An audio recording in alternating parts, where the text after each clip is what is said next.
every company is different and has different needs. So some of the things that we suggest looking for are included in the following slides.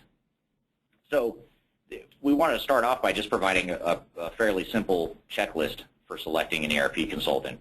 What are the, sorry about my screen here, what are the things that are the most important to kind of sifting through all the different potential companies out there? First is independence, and we've covered that. Independence and innovation. Is your consulting firm completely independent? And I'll provide kind of a script of questions to ask in just a minute here to help you dig to the bottom of some of these checklist items. So independence and innovation are two things you want to check off your list. You want to make sure there's broad and deep vendor experience as well as broad and deep industry experience. So you want to make sure that you are dealing with a company that isn't just an expert in Microsoft Dynamics or Infor or SAP or whatever the product is. You want a company that has experience across the board, not only for selection purposes, for selecting the right software, but even when it comes to implementation. You don't want to just use consultants that have only implemented SAP in the past. It's good to have consultants that have implemented SAP, Oracle, Microsoft Dynamics, Infor. It's just you learn some best practices by working with multiple systems that you don't learn by working on or focusing on just one system and its corresponding methodology. If you also want to make sure that you have a company with experience with independent oversight and risk management and management of technical resources. The reason this is important, again, it gets back to that hands-on implementation experience. Companies that have actually provided oversight, they've actually managed technical resources for the software that you're implementing. And just to share a little bit about Panorama and how we accomplish that, we don't have a bench of people that specialize in any one software solution because, as I mentioned before, that would compromise our independence, and that does compromise a lot of our competitors' independence.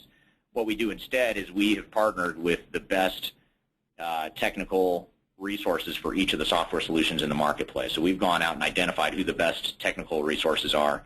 We partner with them, and any time a client picks that particular software, we'll draw in those resources on a subcontract basis underneath the Panorama name and the Panorama contract to provide that technical expertise to augment the project management, the business process reengineering, the organizational change management, and all the other stuff that we do.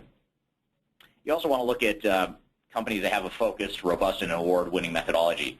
Not just they say it's a good methodology, but have others given them awards for the exceptional nature of their methodologies. Have their clients gotten awards based on the results of the consulting firm's implementation? So those are the types of things you want to look for as well. Also, global reach and international experience. This is particularly important if you are a company with international operations. Managing a single site location in one city is a lot different than managing a multi-site location across the globe. And you need a company and a team that is used to dealing with that and understands the cultural and operational ramifications of that. Looking for cultural fit. That's a key thing. At the end of the day, you have to feel comfortable that you like the consultants you're going to be working with, that you like the company, you like the culture of the consulting firm.